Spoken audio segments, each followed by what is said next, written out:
Hi, everybody, and welcome to the Dr. Psych Mom Show. Today, we're going to be talking about an interesting analogy that I thought of when, interacting with people that interact on my Facebook page and my TikTok and what have you, and talking to, other human beings in the universe. And this is that women feel younger. So I posted an article about how women mourn the loss of the young mother identity as their children grow up. And I've talked about that, I think, before on the podcast. So when your kids are young, you're still like a young mother. It's all potential, like you're building your family, you're figuring out like what kind of mother you're going to be, what kind of family you're going to have, and your rituals and your routines, and you're making memories and all this stuff that goes along with being in this stage of having very young kids. You may even have more kids coming, and that's all potential. Every baby is potential. You have no idea what that child will be like. It's all very exciting. When you're done having kids and the children are growing and they hit about the elementary school, middle school years, and you see kind of almost the halfway point that they may be leaving the house in another, X amount of years, with X being equal to how old they are, or somewhere halfway between, such as like 9 years old and they leave at 18, You start to see that's kind of like the midlife of your parenting. Then, or if you're parenting kids at home, then many women get very depressed and they get upset. And so I posted an article about this and why, and I've also posted about like why your wife gets so sad when the kids are growing up. And I think I did a podcast on that too. Well, a lot of it is that you don't get to be that young woman anymore with these just playful, cuddly kids that are really positive and their faces light up with Disney trips and with basically any fucking thing. You could bring home a box and they're just so happy about it, etc. Well, the equivalent seems to be that for men, having a young woman who acts playful and enthusiastic and cuddly is a lot like having a young child is to a woman, in that it makes him feel like a young man. It makes him feel like a young man who still has some potential, who's almost at the beginning in some way of life, or certainly not at mid or later than midlife. And it makes him feel very good about himself, which is, I think, why there's many, many reasons why men would like younger women. They don't all like younger women. Most of my guys, actually, that I work with that are my clients, date very age-appropriate women. But, of course, many of them that struggle with a lack of a sex life are also struggling with this lack of this playful enthusiasm. And I talk about this in The Age is Not Just a Number, and my most recent podcast or post, or when I said, your kids are allowed to grow up, so why isn't your wife? And when I posted that, the comments on that also, made me think about today's topic here. And by the way, of course, you should subscribe. It went on a little long without me telling you to subscribe. But if you do subscribe for $5.99 a month, you get like 116 or so podcast episodes, and that you wouldn't otherwise get, including, most recently, Is It All About the Orgasm? Yes and No. But anyway, going back to the topic at hand, the men seem to get mad at women for not allowing the man to be kind of the young, virile guy that he still wants to be. And I'm not condescending in any way to men. I mean, it's like for a woman being with a baby, being with a small child, like you would still be that young mother. You're still in that different role that you may have liked a lot more than, being a midlife woman that has most of the young child stuff behind her. But you can't just keep the kids little. Like you really can't. I read a sci-fi short story where it was like the forever baby or something. Somebody tell me what this is, and then I'll cite it in my description. But anyway, the idea was that these people never liked their babies growing up, so then they came up with forever babies. But then after like a decade or something, people would start abandoning them by the side of the road because they just couldn't deal with the baby anymore. Well, anyway, so of course we can't have a forever baby, nor would people really want it.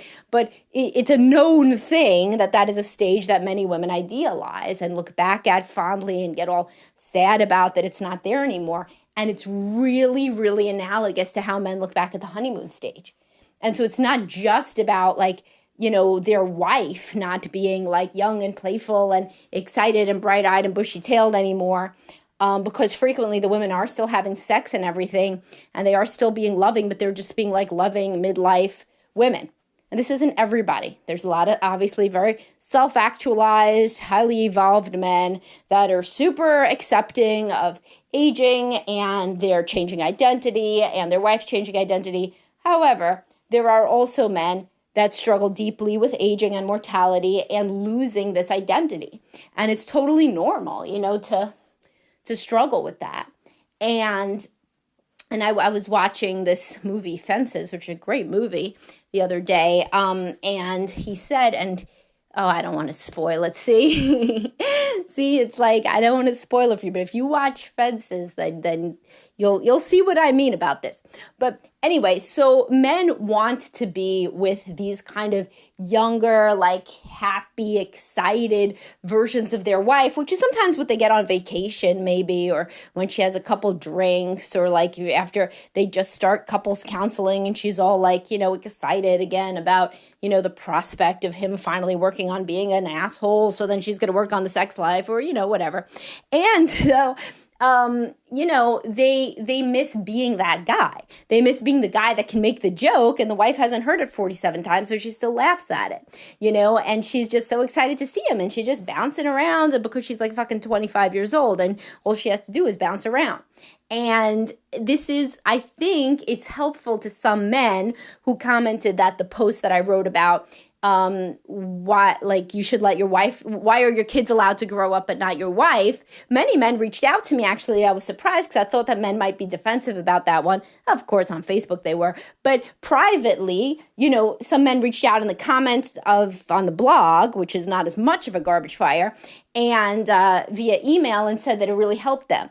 Because these people that reached out said that they ironically, that their wives, they feel, try to keep the teenage kids too young because they don't want the kids to grow up, because they're anxious at the prospect and of the loneliness when the kids leave the house. But then they made the connection via the article that I wrote, and they said, I'm really doing the same thing. I'm wanting her to be as sexual, as excited, as adventurous as she was at the beginning, but she's just not. She's older. She's at a different stage, just like my kid is at a different stage, getting ready to go off for college, so he doesn't want to hang out and do family night, anymore the same way. So it can be a really interesting moment of self-reflection to think as a man, what do I think? What do I feel when my wife gets all teary-eyed and upset about the children growing up? Yeah, I feel bad for her. I do. But would I ever say to my son, how about you just put a diaper on? But come on, it's just for a little bit. Here's a rattle, here's a diaper. And, just like, can you pretend not to talk for a little bit? Would it kill you? No, that shit would be nuts. That would be like a Lifetime movie. And so similarly, and of course I'm hyperbolizing, but similarly, if your wife is like, 45, 50 years old, or 40 years old, or fucking 35 years old if you met her when you were, 20, the comparison point in your memory, it isn't just about her feelings toward you have changed or anything like that. She's changed as a person. She may be twice the age she was when you first met her. She's not going to be all bounding around enthusiastic and excited like a puppy, or like a young child in our continued comparison. She's just not. And that makes you remember that you are old too, that you are her age, and that you are not a young guy that's on the cusp of life, the way that a woman feels when she's walking around with a baby. It's all potential. I think is how a man feels when he's got this new hot relationship, this new woman on his arm. She's adoring to him. She's devoted to him. She's looking at him like he's $1 million. It's very similar if you think about it.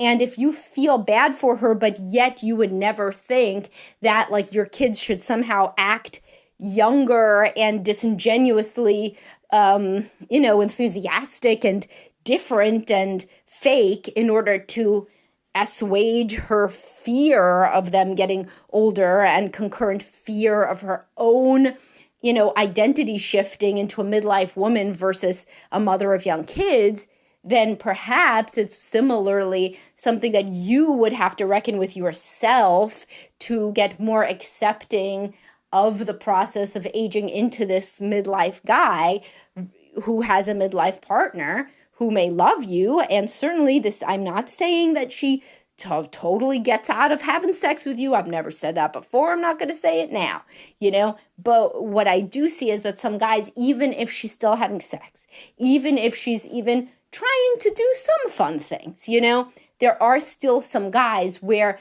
they and they may really appreciate it even, but they are almost obsessively ruminative about like the stage of life just being so different, and that she's not as enthusiastic, and is she even trying, as though of course she's fucking trying, like that's like a good thing, but like that she has to try to get in the mood is upsetting to them.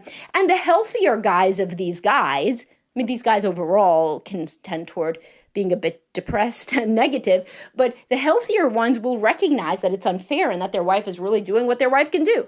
They're like, well, shit, she's having sex with me once or twice a week. She has zero sex drive. She's being loving. She smiles at me. She is a nice person overall. People love her. She is kind, but honestly, I am just struggling with the fact that, like we just aren't at that stage anymore. And that's what the healthier guys in this stage can feel and think.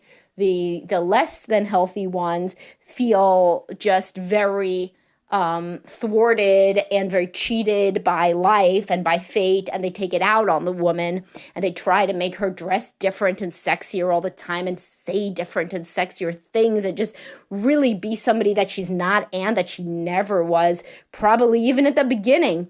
And they just can't let it go. They don't see progress when there is sexual frequency uptick or anything.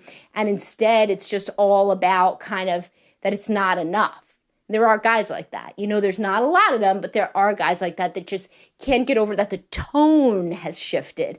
And the tone has shifted the same as a teenage boy's tone shifts, saying, I love you, mom, instead of a 5-year-old boy that says, I love you, mommy, and runs in with like a, bouquet of wildflowers, like from the yard.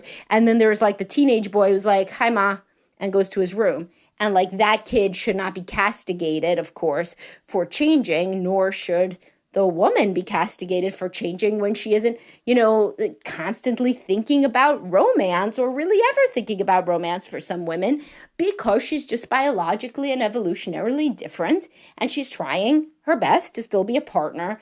But is she really getting blamed for something that is, just a change of life that then makes the man realize so much that he himself is at a different stage of life that he doesn't necessarily want to be at? So it's an interesting thought experiment to think about, really, who is it that you're mad at?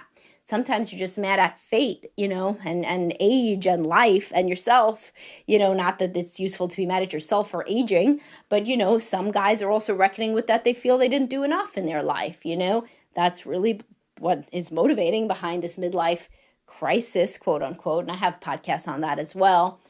A lot of guys, again, who are late bloomers, I've done podcasts and posts about that, are particularly upset that their wives are kind of aging and not young, super enthusiastic, super sexual entities, because it makes them feel like they really missed out themselves and that they made poor decisions not to sleep with more women or get more experience under their belt when they were younger men.